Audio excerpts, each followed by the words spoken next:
Two Princesses. Once upon a time there lived a Raja king who was left with two little daughters. The two princesses, when his wife died, not very long after his first wife died, he married again. His second wife did not care for her stepchildren and was often unkind to them. The Raja, their father, never troubled himself to look after them, but allowed his wife to treat them as she liked. This made the poor girls very unhappy, and one day one of them said to the other, "Let's not stay here anymore. Come away into the jungle, for nobody here cares whether we go or stay." So they both walked off into the jungle and lived for many days on jungle fruits. After they had wandered on for a long while, they came to a fine palace which belonged to an ogre. But both the ogre and his wife were out when they got there. One of the princesses said to the other, "This fine palace, in the middle of the jungle, can belong to no one but the horrible ogre that has hurt our people for so long. But no one is at home now. Let's go in and see if we can find anything to eat. I am so tired of jungle fruit." So they went into the ogre's house and found some rice. One princess kept watch out of the window while the other boiled their dinner. They hadn't even finished their meal and put the dishes to the sink when the ogre and his wife returned home. The two princesses were so frightened that they ran up to the top of the house and hid themselves on the flat roof, where they could look down onto the inner courtyard of the house, and from the other could see the open country. But the rooftop was a favorite spot of the ogre and his wife. Here they would sit on the hot summer evenings or hang their clothes to dry in the open sun. The two princesses had to hide. They found shelter behind some stalks of corn, but that would not hide them for long. When the ogre came into the house, he looked around and said to his wife, "Somebody has been moving the furniture. Everything looks different." "Wife, did you do this?" "No," she said. "I don't know who could have done all this." "Someone also has been cooking the rice," continued the ogre. "Wife, did you cook the rice?" "No," she answered. "I did not do it. I don't know who did." Then the ogre walked around and around several times with his nose up in the air, saying, "Someone is here now. I smell human flesh and blood. Where can they be?" "Stuff and nonsense," said the wife. "You smell flesh and blood, indeed. Why, with all the humans you killed only this morning, I should wonder if you didn't still smell flesh and blood." They went on quarreling this way until the ogre said, "Well, never mind. I don't know how it is, but I'm very thirsty. Let's go outside and drink some water." So both the ogre and his wife went to a well close to the house, and began letting down jars into it, and drawing up the water, and drinking it. And the princesses, who were on the top of the house, saw them. Now the younger of the two princesses was a very clever girl, and when she saw the ogre and his wife by the well, she said to her sister, "I will do something now that will be good for us and good for everyone." Running down quickly from the top of the house, she crept close behind the ogre and his wife as they stood on tiptoe over the side of the well.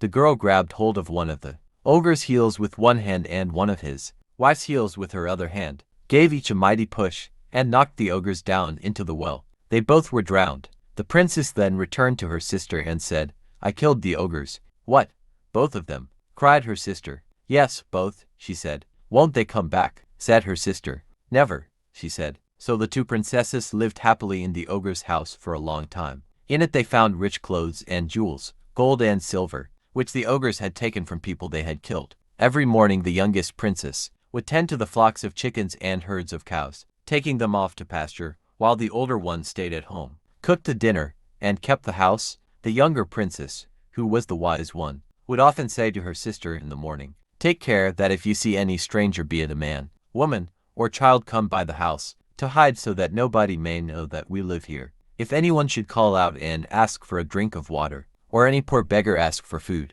before you give it to them be sure you put on ragged clothes and cover your face with charcoal, and make yourself as ugly looking as possible. Otherwise, seeing how fair you are, they might steal you away and we would never meet again." "Very well," her older sister would answer. "I will do as you say." But a long time passed, and no one ever came by that way. At last one day, after the younger princess had gone out, an old Rani queen, the wife of a neighboring Raja, who had been traveling for many days with her attendants, came near the place when searching for water, for she and her people had been seeking all through the jungle for a stream, but could find none. When the Rani saw the fine palace, standing all by itself in the middle of the jungle, she was very much astonished and said, "It is a strange thing that anyone should have built such a house as this, in the depths of the forest. Let us go in. The owners will doubtless give us a drink of water." "No, no, do not go," cried her attendants. "This is most assuredly the house of an ogre. I should scarcely think anything very terrible lives here, for there is not a sound stirring,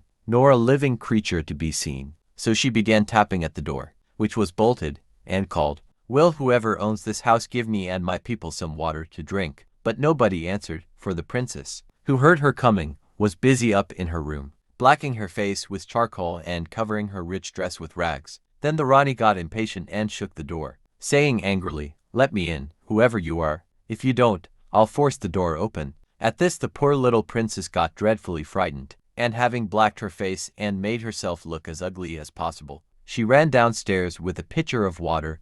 Unbolting the door, she gave the Rani the pitcher to drink from, but the maiden did not speak, for she was afraid. Now the Rani was a very clever woman, and as she raised the pitcher to her mouth to drink the water, she thought to herself, "This is a very strange-looking creature who has brought me this jug of water. She would be pretty, but that her face seems to need washing, and her dress also is very untidy. What can that black stuff be on her face and hands? It looks very unnatural." And so instead of drinking the water, she threw it in the prince's face.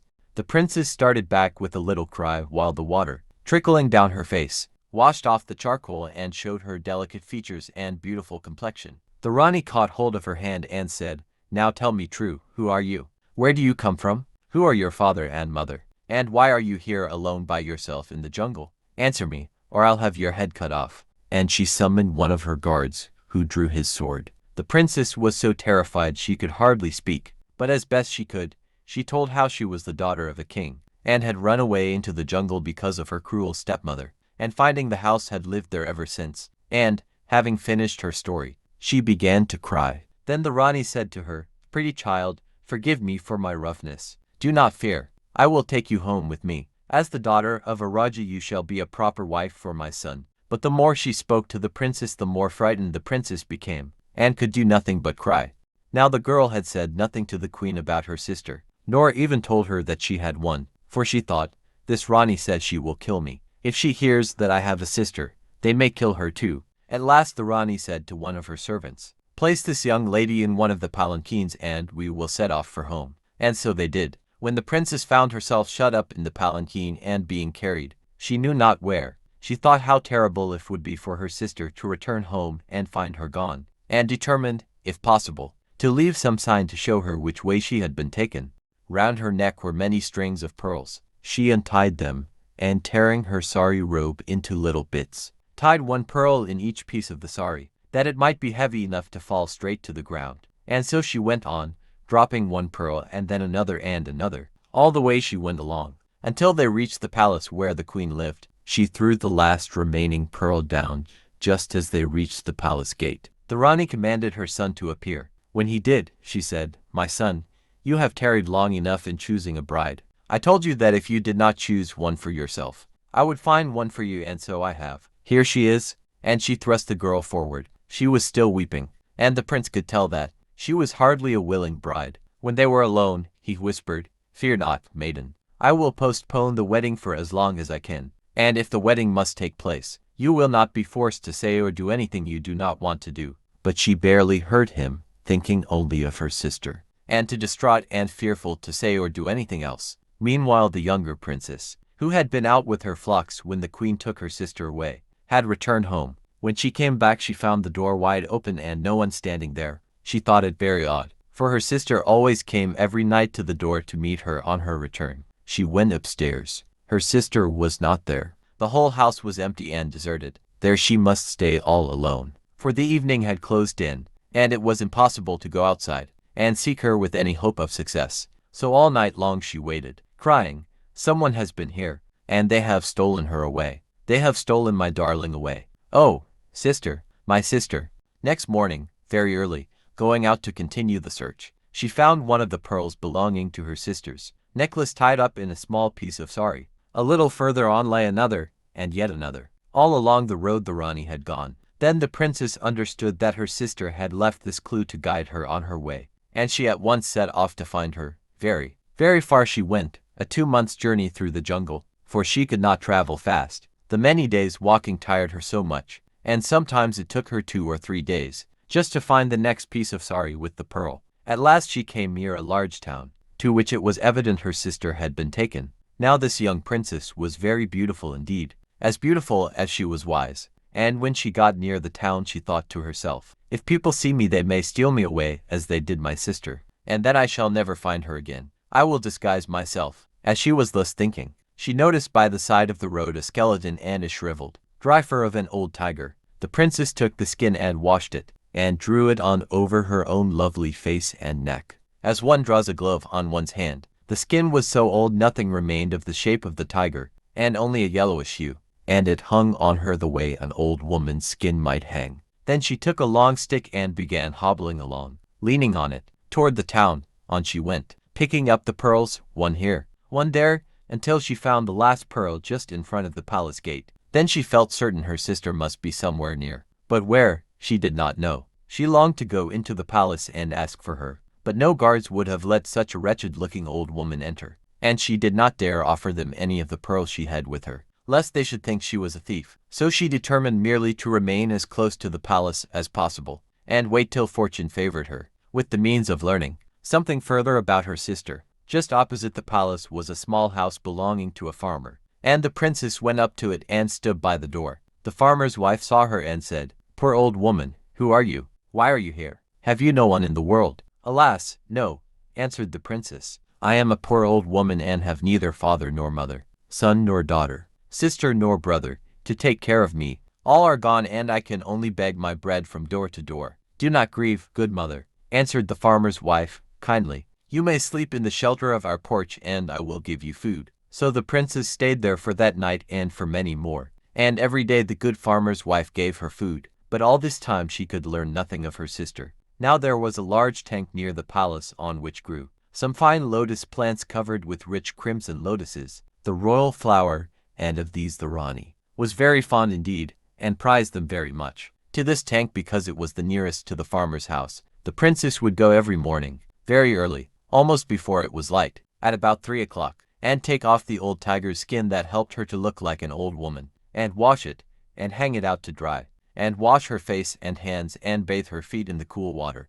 and comb her beautiful hair. Then she would gather a lotus flower, such as she had been accustomed to wear in her hair as a child, and put it on, so as to feel for a few minutes like herself again. Thus she would amuse herself. Afterwards, as soon as the wind had dried the old skin, she put it on again, threw away the lotus flower, and hobbled back to the farmer's door. Before the sun was up, after a time the Rani discovered that someone had plucked some of her favorite lotus flowers. People were set to watch, and all the wise men in the kingdom put their heads together to try and discover the thief, but to no avail. At last, the excitement about this matter being very great, the queen's younger son, a brave and noble young prince, said, "I will certainly discover this thief." It chanced that several fine trees grew round the tank. Into one of these the young prince climbed one evening, and there he watched all the night through, but with no more success than his predecessors. The lotus plants lay still in the moonlight, without so much as a thieving wind coming by to break off one of the flowers.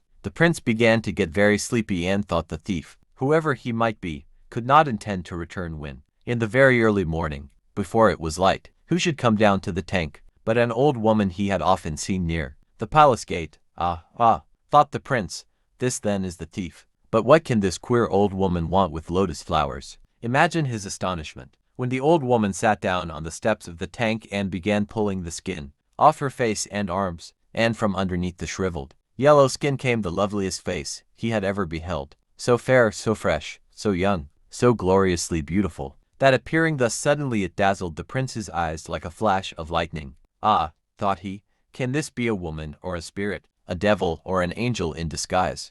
The princess twisted up her glossy black hair and, plucking a red lotus, placed it in it, and dabbled her feet in the water, and amused herself by putting round her neck a string of the pearls that had been her sister's necklace. Then, as the sun was rising, she threw away the lotus and, covering her face and arms again with the withered skin, went hastily away. When the prince got home, the first thing he said to his mother was, "Mother, I should like to marry that old woman who stands all day at the farmer's gate, just opposite." "What?" cried the Rani. "You are mad. Marry that skinny old thing. You cannot, you are a prince. Are there not enough princesses in all the world that you should wish to marry a wretched old beggar woman?" But he answered, "Above all things I should like to marry that old woman. You know that I have ever been a dutiful and obedient son. In this matter, I pray you, grant me my desire."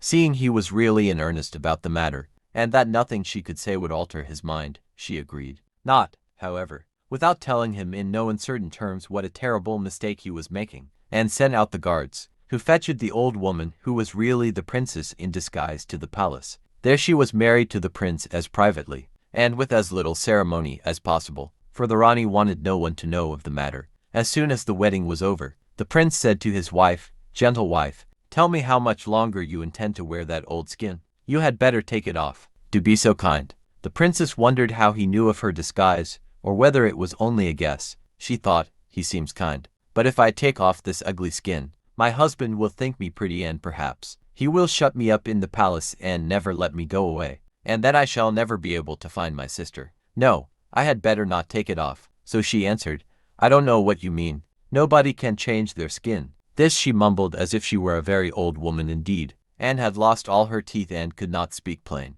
At this the prince laughed very much to himself and thought, "I'll wait and see how long this lasts." But the princess continued to keep on the old skin. Only every morning at about 3 o'clock, before it was light, she would get up and wash it and put it on again. Then some time afterwards the prince, having found this out, got up softly one morning early and followed her to the next room, where she had washed the skin and placed it on the floor to dry. Stealing it, he ran away with the skin and threw it on the fire. So the princess, having no old skin to put on, was obliged to appear in her own likeness. As she walked forth, very sad at missing her disguise, her husband ran to meet her, smiling and saying, "How do you do, my dear? Where is your skin now?"